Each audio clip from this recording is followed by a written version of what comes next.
नमस्कार साथियों, welcome to you in the उत्तरादेव एजुकेशन।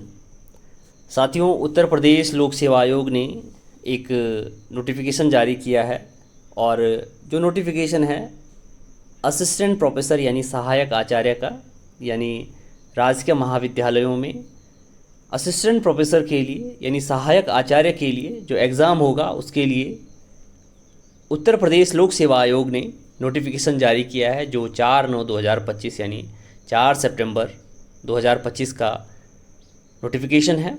और इसमें जो ऑनलाइन आवेदन करने की अंतिम तिथि है, यानी शुल्क जमा करने और ऑनलाइन आवेदन करने की जो अंतिम तिथि है वो 6/10/2025 है। और ऑनलाइन प्रस्तुत आवेदन में अगर किसी को कोई रिकॉन्सिलेशन करना है या संशोधन करना है या सुधार करना है तो उसकी अंतिम तिथि 13 अक्टूबर 2025 को दी गई है। साथियों, इसमें बात करेंगे कि सबसे पहले इसमें क्या है कि एक OTR होगा, यानी हमें पहले OTR पे रजिस्टर्ड करना है अपने सारे डॉक्यूमेंट्स, यानी गूगल पे जाना है और गूगल पर otr.pariksha.nic.in से ये वेबसाइट खोल करके उस पर अपना मोबाइल नंबर, अपना ईमेल नंबर और सारे डॉक्यूमेंट्स वेरीफाई करके आपको OTR नंबर प्राप्त होगा। और OTR नंबर प्राप्त होने के बाद आप आयोग की वेबसाइट पर जाएंगे, यानी uppsc.up.nic.in पर, और उसके बाद अपना OTR नंबर डाल करके आप अपना फॉर्म फिलअप करेंगे। साथियों, इसमें कुछ मेन पॉइंट्स हैं जो हमें डिस्कस करने हैं कि कैसे कौन कौन इसके लिए एलिजिबल है, कौन कौन इस फॉर्म को भर सकता है। तो सबसे पहले बात करेंगे कि ये सारा दिया गया है कि कैसे OTR भरना है। तो आप इंस्ट्रक्शंस को ज़रूर डाउनलोड करें और डाउनलोड करने के बाद इसके अकॉर्डिंग जैसे इन्होंने दिया है कि प्रथम चरण में अप्लाई क्लिक करना है, यानी otr.nic.in पर जा करके उसके बाद अप्लाई पे क्लिक करके OTR प्रदर्शित होगा। फिर OTR पर क्लिक करने के उपरांत have you completed your OTR registration प्रदर्शित होगा और उसमें यस नो पर क्लिक करना होगा। तो ये सारी प्रोसेस है, इसको आप देख लें कि कैसे कैसे ये OTR भरनी है और कैसे कैसे इस पर जाना है और कैसे कैसे फिर अपना फॉर्म भरना है। इसके बाद अगर आवेदन शुल्क की बात करें तो आवेदन शुल्क जो जनरल कैंडिडेट के लिए और EWS कैंडिडेट के लिए और OBC कैंडिडेट के लिए 125 रुपये रखा गया है। और रिजर्वेशन के अकॉर्डिंग कम करके, जैसे SC के लिए 65 रुपये, यानी SC ST के लिए 65 रुपीज़, PH के लिए 25 रुपीज़ और भूतपूर्व सैनिक के लिए 65 रुपीज़ रखा गया। अब हम बात करते हैं रिक्तियों की संख्या। और जो रिक्तियों की संख्या की अगर बात करें तो ये समूह का पद है, यानी राजपत्रित पद है, और समूह का है और लेवल 10 की पोस्ट है। लेवल 10 की पोस्ट है और लेवल 10 की पोस्ट में जो न्यूनतम वेतन, यानी जो वेतन स्टार्ट होता है 57,700 से स्टार्ट होता है, यानी 57,700 से स्टार्ट होगा। और प्लस इसमें अगर माना बात इस समय 53 या 54% DA चल रहा है तो 57,700 का जो 53 या 54% होता है वो भी इसमें ऐड होगा। फिर HRA ऐड होगा, HRA के साथ साथ हिल अलाउंस या बॉर्डर अलाउंस सब चीज़ इसमें ऐड होंगे, तो तब जाके जो सैलरी बनेगी लगभग 1 लाख या 1,10,000 रुपये के आसपास इसमें सैलरी बनती है। नाउ अगर बात करें इसकी कि इसके बाद इसमें दिया गया है OTR के बाद मेन जो पॉइंट हैं,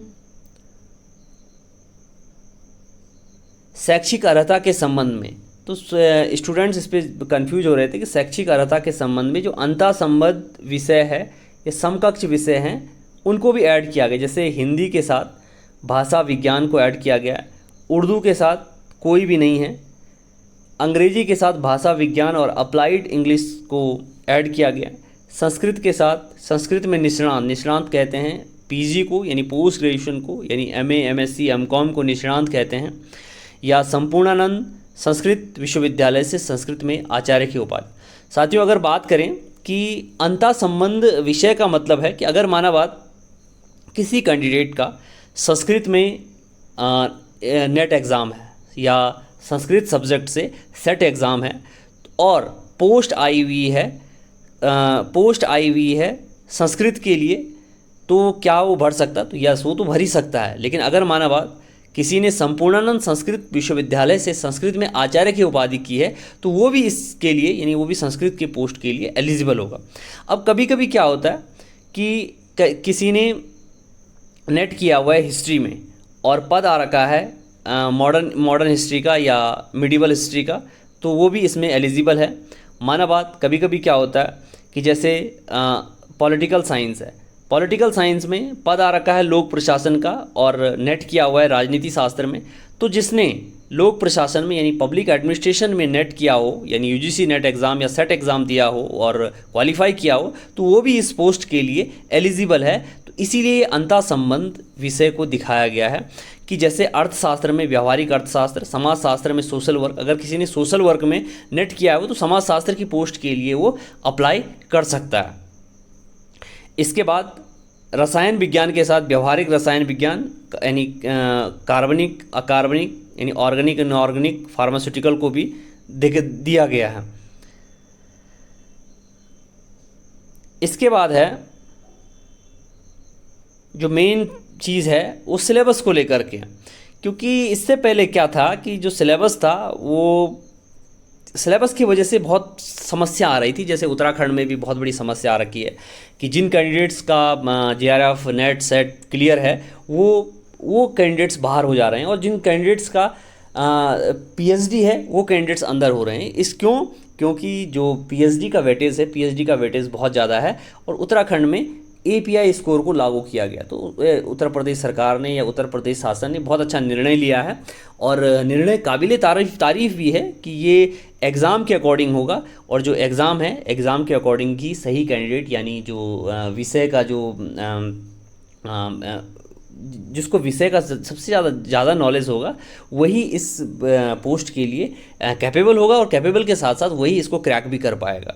नाउ अगर बात करें असिस्टेंट प्रोफेसर की परीक्षा योजना की, तो इसमें एक प्री होगा, प्री के बाद मेंस होगा और मेंस के बाद इंटरव्यू होगा।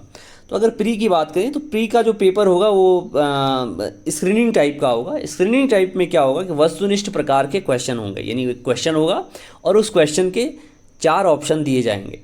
प्रश्न पत्र 1 में प्रश्नों की संख्या 120, यानी जो फर्स्ट पेपर होगा इसका जो प्रारंभिक परीक्षा का 120 प्रश्न होंगे। 120 प्रश्न में 30 क्वेश्चन जनरल स्टडी के, यानी जनरल स्टडी में हिस्ट्री हो गया, पॉलिटी हो गया, ज्योग्राफी हो गया, इकोनॉमिक्स हो गया और करंट अफेयर्स हो गया, current affair of states, current affair और नेशनल करंट अफेयर हो गया। और इसके बाद जो 90 क्वेश्चंस हैं वो सब्जेक्ट स्पेसिफिक होंगे, यानी सब्जेक्ट से रिलेटेड होंगे। अब जो 90 क्वेश्चन होंगे सारे सब्जेक्ट्स के लिए 90 क्वेश्चन पूछे जाएंगे अपने सब्जेक्ट से और 30 क्वेश्चन पूछे जाएंगे कहाँ से, जनरल नॉलेज से। लेकिन जो मैथ्स का है, मैथ्स के पेपर में केवल 70 क्वेश्चन पूछे जाएंगे। साथियों बहुत अच्छा डिसीजन है शासन का, क्योंकि अक्सर क्या देखा गया कि मैथ्स में अगर जैसे माना बात इंग्लिश सब्जेक्ट है या हिंदी सब्जेक्ट है या पॉलिटिकल साइंस सब्जेक्ट है, तो इन सब्जेक्ट्स में जो टिक मार क्वेश्चन होते हैं, टिक मार यानी जो ऑब्जेक्टिव टाइप क्वेश्चन होते हैं, स्टूडेंट उसको इजीली कर लेते हैं, तुरंत कर लेते हैं। लेकिन जो मैथ्स में क्या होता है, मैथ्स में कैलकुलेशन करनी पड़ती है और कैलकुलेशन कभी अब ये जो क्वेश्चन होंगे यानी 120 क्वेश्चन होंगे, यानी 90 क्वेश्चन सब्जेक्ट से रिलेटेड और 30 क्वेश्चन होंगे हमारे सामान्य अध्ययन के। तो मैथ्स के केवल 70 क्वेश्चन होंगे और टोटल अगर पूर्णांक की बात करें तो 150 नंबर का प्रारंभिक परीक्षा होगी। जो प्रारंभिक परीक्षा में क्वालिफाई करेगा, यानी हो सकता है कि एक सीट पे 10 का रेशियो हो सकता है कि एक सीट पे 20 कैंडिडेट्स वो मेंस के लिए लें, हो सकता है कि एक सीट पे 25 कैंडिडेट वो एक सीट के लिए लिए मेंस के लिए। तो जो भी आयोग का रेशियो होगा उस रेशियो के अकॉर्डिंग वो कैंडिडेट्स को शॉर्ट लिस्टेड करेंगे। इसके बाद मुख्य परीक्षा होगी। मुख्य परीक्षा में एक प्रश्न पत्र होगा, लेकिन जो प्रश्न पत्र होगा डियर स्टूडेंट्स वो सब्जेक्टिव होगा, यानी ऑब्जेक्टिव नहीं होगा। उसमें आपको लिखना पड़ेगा, यानी उसमें आपको वर्डिंग करनी पड़ेगी, वर्ड्स में लिखना पड़ेगा। और अगर इसकी बात करें मेंस के एग्ज़ाम की, तो इसमें खंड अ और खंड ब होंगे। ये जो खंड ए होगा इसके अंतर्गत 10 प्रश्न पूछे जाएंगे जो लघु उत्तरीय होंगे और जिनके उत्तर आपको 125 शब्दों में देने होंगे। और प्रत्येक क्वेश्चन 8 मार्क्स का होगा। इसके बाद खंड बी होगा, खंड बी में भी 10 प्रश्न होंगे, यानी टोटल जो क्वेश्चन होंगे वो 20 क्वेश्चन होंगे। और खंड बी में दीर्घ उत्तरीय होगा, जिनकी वर्ड सीमा यानी 200 शब्दों में आपने देनी पड़ेगी, और ये एक क्वेश्चन 12 अंकों का होगा। और जो मुख्य परीक्षा होगी, मुख्य परीक्षा कुल 200 नंबरों की होगी, और जो टाइम होगा वो 3 घंटा आपको टोटल टाइम दिया जाएगा। इसके बाद जो मेंस में पास होगा उसकी मेरिट बनेगी, मेरिट के बाद इंटरव्यू के लिए बुलाया जाएगा, डॉक्यूमेंट वेरिफिकेशन किया जाएगा। जो OTR में आपने मेंशन किए हैं, जितने भी डॉक्यूमेंट्स आपने वहाँ पे शो अप किए हैं, सारे डॉक्यूमेंट्स आपको आयोग को ले जाने हैं, और फाइनली इंटरव्यू के बाद आपका इंटरव्यू लिया जाएगा, और इंटरव्यू लेने के बाद आपका सिलेक्शन कर दिया जाएगा। नाउ इसके बाद बात करें कि जो सामान्य अध्ययन है, सामान्य अध्ययन में जैसे सामान्य विज्ञान में आप जो बायोलॉजी का पोर्शन है उसको ज़्यादा पढ़ें, जैसे राष्ट्रीय और अंतर्राष्ट्रीय महत्व की सामयिक घटनाओं को पढ़ें, यानी नेशनल इंटरनेशनल की इम्पोर्टेंट घटनाओं को पढ़ें। हिस्ट्री पढ़ें, और हिस्ट्री में जो इंडियन नेशनल मूवमेंट है उसको ज़्यादा पढ़ें। राज्य व्यवस्था और अर्थव्यवस्था में पॉलिटी को थोड़ा अच्छा करें। भूगोल और जनरल मेंटल एबिलिटी, यानी जो रीजनिंग एबिलिटी है, जो डेटा इंटरप्रिटेशन है, थोड़ा आंकड़े भी पूछे जाएंगे। तो ये सामान्य अध्ययन का पेपर है। सामान्य अध्ययन के पेपर के बाद जो वनस्पति विज्ञान या अलग अलग जो सब्जेक्ट हैं, जैसे कोशिकीय संगठन, सर्कुलर ऑर्गेनाइजेशन, जो भी इसके पार्ट दिए हुए हैं वो दिए हुए हैं, और अलग अलग जो सब्जेक्ट है, अलग अलग सब्जेक्ट का सिलेबस दिया है। तो डिटेल में जो सब्जेक्ट है, इन सब्जेक्ट्स को जो नोटिफिकेशन है इसको डाउनलोड करके अपने सब्जेक्ट के, यानी जो आपका सब्जेक्ट है, अपने सब्जेक्ट का जो सिलेबस है उस सिलेबस को प्रिंट आउट करा करके उस पर ज़रूर देखें, और देखने के बाद NCERT की बुक से या जो आजकल जो ट्रेंड में पेपर चल रहे हैं, उन पेपर के जो ऑब्जेक्टिव वाले पेपर जो चल रहे हैं उनको भी ज़रूर देखें, क्योंकि उससे भी आपको काफ़ी हेल्प मिलेगी। क्योंकि बहुत सारे क्वेश्चन जनरल नॉलेज के लिए या जनरल स्टडी के लिए रिपीट होते हैं, तो उनको ज़रूर आप देखें, क्योंकि 1 नंबर भी बहुत इंपॉर्टेंट है। इसके बाद रसायन विज्ञान और ये अर्थशास्त्र, ये सभी का सिलेबस दिया हुआ है। और इसके बाद है व्यावसायिक प्रबंधन, और फिर है इंग्लिश लिटरेचर। तो इंग्लिश लिटरेचर के बारे में थोड़ा डिस्कस करते हैं कि क्या क्या इसमें इन्होंने सिलेबस दिया हुआ है। तो अगर सिलेबस की बात करें तो forms of literature, background to various literary trends and movements, 16th century to 20th century, यानी 16वीं शताब्दी से और 20वीं शताब्दी के बीच में जो यूनिट पूछी जाएगी। तो सबसे पहले पोएट्री से, तो पोएट्री से क्या क्या पूछा जाएगा? तो पोएट्री से जॉफ्री चौसर का वर्क पूछा जाएगा, जैसे prologue to the Canterbury tales, यानी कैंटरबरी टेल्स जो फेमस पोएम है which was written by Geoffrey Chaucer. और जॉफ्री चौसर की जो ये पोएम है, इसका प्रोलॉग भी पूछा जाएगा कि किस किस प्रोलॉग में कौन कौन सी स्टोरी कौन बोलता है। तो इस कैंटरबरी टेल को आप अच्छे से पढ़ लें। नेक्स्ट है जॉन डन। अगर जॉन डन की बात करें तो जॉन डन के कैनोनाइजेशन पोएम को दिया गया है, अ वैलेडिक्शन फॉरबिडिंग मॉर्निंग को दिया गया है, और द एक्सटेसी को दिया गया। शायद ये मॉर्निंग नहीं है, ये मॉर्निंग है, MOURNING वाला मॉर्निंग। चलो फिर भी देख लेंगे मॉर्निंग है कि मॉर्निंग है, यानी 2 मॉर्निंग होती है। तो मॉर्निंग सुबह वाला होता है, मॉर्निंग विलाप करने वाला होता है। एक्सटेसी पोएम को दिया गया। छोटी छोटी पोएम्स हैं। फिर है एंड्रयू मार्वेल जो मेटाफिजिकल पोएट है, उसकी टू हिज कोएमिस्ट्रेस दिया गया है। एडमंड स्पेंसर की एपिथेलेमियन, जॉन मिल्टन की पैराडाइज लॉस्ट बुक फर्स्ट को दिया गया है। अलेक्जेंडर पोप की the rape and the lock को दिया गया है।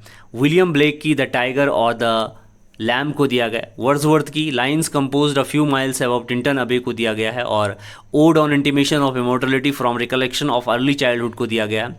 सैमुअल टेलर कॉलरिज की दिया गया है as the rime of the ancient mariner. Coleridge की दिया गया क्रिस्टोफेल को। जॉन कीट्स का ode on a Grecian urn, ode to a nightingale को दिया गया है।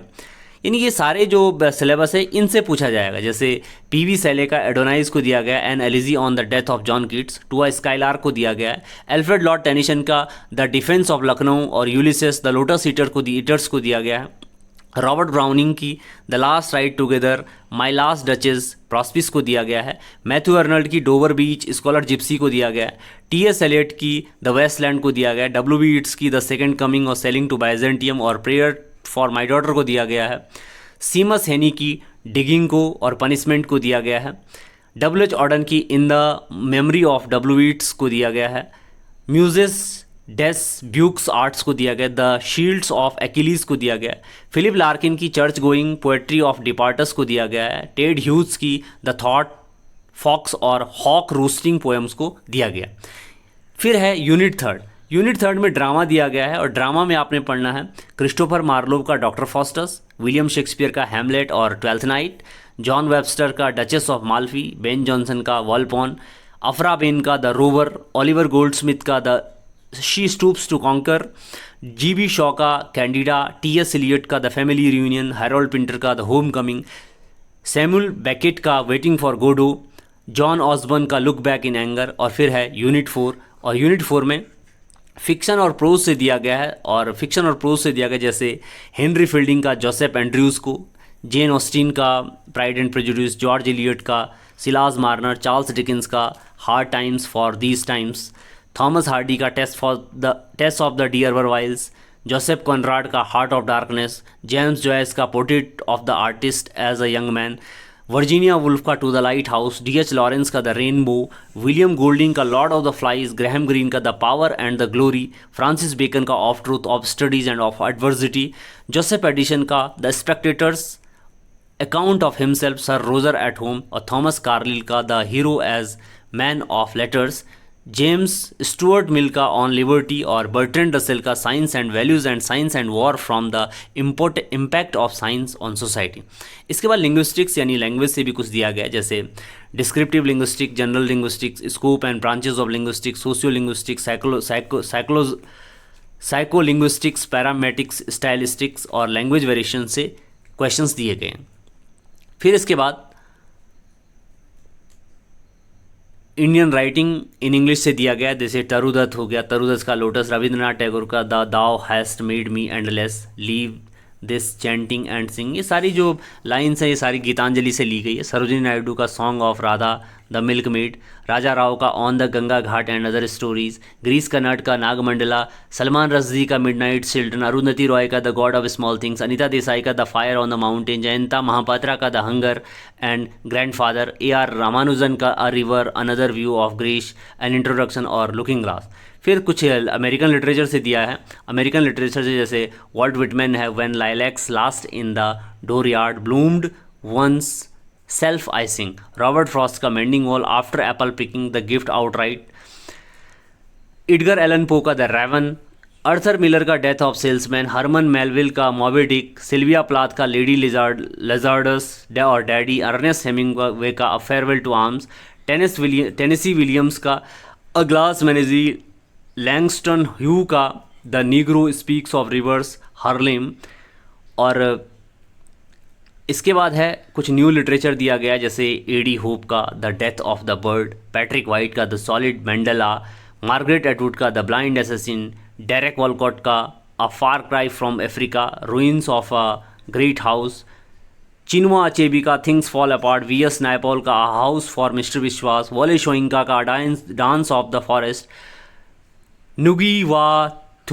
इसके बाद कुछ वुमेन राइटिंग दी गई है, जैसे जीन राइस का white Sargasso sea, Charlotte Bronte का जेन आयर, टोनी मॉरिसन का बिलव्ड, वर्जीनिया वुल्फ का a room of one's own, Chimamanda Ngozi अचिल का we should all be feminists. इसके बाद कुछ लिटरेचर है जो लिटरेचर एंड ट्रांसलेशन है, सोर्सेज टेक्स्ट। इसके बाद ट्रांसलेशन थियोरी एंड प्रैक्टिसेस दिया गया है, और 9th यूनिट में दिया गया है as the literary theory and criticism. Literary theory and criticism में जैसे भरत मुनि की है द नाट्य शास्त्रा, चैप्टर 6 और चैप्टर 7 जो एमए के सिलेबस में भी है। फिर Philip Sidney an apology for poetry, Samuel Johnson का preface to Shakespeare, William Wordsworth का preface to lyrical ballads, S T. Coleridge का बायोग्राफिया लिटरेरिया, टी.एस. एलियट का tradition and individual talent, Ferdinand de Saussure का nature to the linguistic sign, Jacques Derrida का structure sign and play the discourse of the human science, Louis Althusser का ideology and ideological state apparatus, Elaine Showalter का feminist criticism in the wilderness, Edward Said का introduction to orientalism, Homi K Bhabha का introduction location of culture, Gayatri Chakravorty Spivak का can the subaltern speak और Richard Kerridge का eco critical approach to literary form and genre. तो साथियों ये सारे अलग अलग सब्जेक्ट्स के सिलेबस हैं। जैसे इंग्लिश लिटरेचर का हमने डिस्कस किया कि कौन कौन से राइटर ये पूछेगा, यानी और ये सारे जो राइटर हैं ये ऑब्जेक्टिव में भी आएंगे और सब्जेक्टिव में भी आएंगे। तो आपने ध्यान रखना है कि न केवल इनको ऑब्जेक्टिव फॉर्म में याद करना बल्कि इनका थोड़ा थोड़ा सेंट्रल आइडिया और मेन जो थीम है, मेन कैरेक्टर है, क्या उस कैरेक्टर की इंपॉर्टेंस है और कैसे वो कैरेक्टर डील करता है प्ले में, और उसकी थीम्स और उसकी लिटरेरी और क्रिटिकल पॉइंट ऑफ व्यू को भी ज़रूर समझना है। फिर ये सारे सिलेबस देखने के बाद लास्ट पेज में हम डिस्कस करेंगे, जो लास्ट पेज है कि नंबर ऑफ़ सीट्स की कितनी नंबर ऑफ़ सीट्स हैं। तो जो लास्ट पेज है वो है ये वाला, यानी जो असिस्टेंट प्रोफेसर के लिए जो पोस्ट है, जैसे सब्जेक्ट का नाम, रिक्त पदों की संख्या, रिक्त पदों की जैसे वनस्पति विज्ञान में 3 रिक्त पद है तो अनारक्षित इसमें 4 हैं, और जो वनस्पति विज्ञान है, वनस्पति विज्ञान में रिक्त पदों की संख्या 79 है, अनारक्षित इसमें 33 हैं, अनुसूचित जाति के 16 और अनुसूचित जनजाति के 3 और अन्य पिछड़ा वर्ग के 20 और ईडब्ल्यूएस के 7 और स्वतंत्रता संग्राम सेनानी की 1।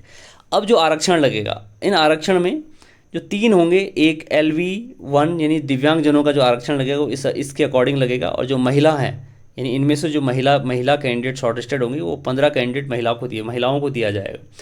तो अलग अलग जो सब्जेक्ट है, अलग अलग सब्जेक्ट में अलग अलग पोस्ट दी हुई है।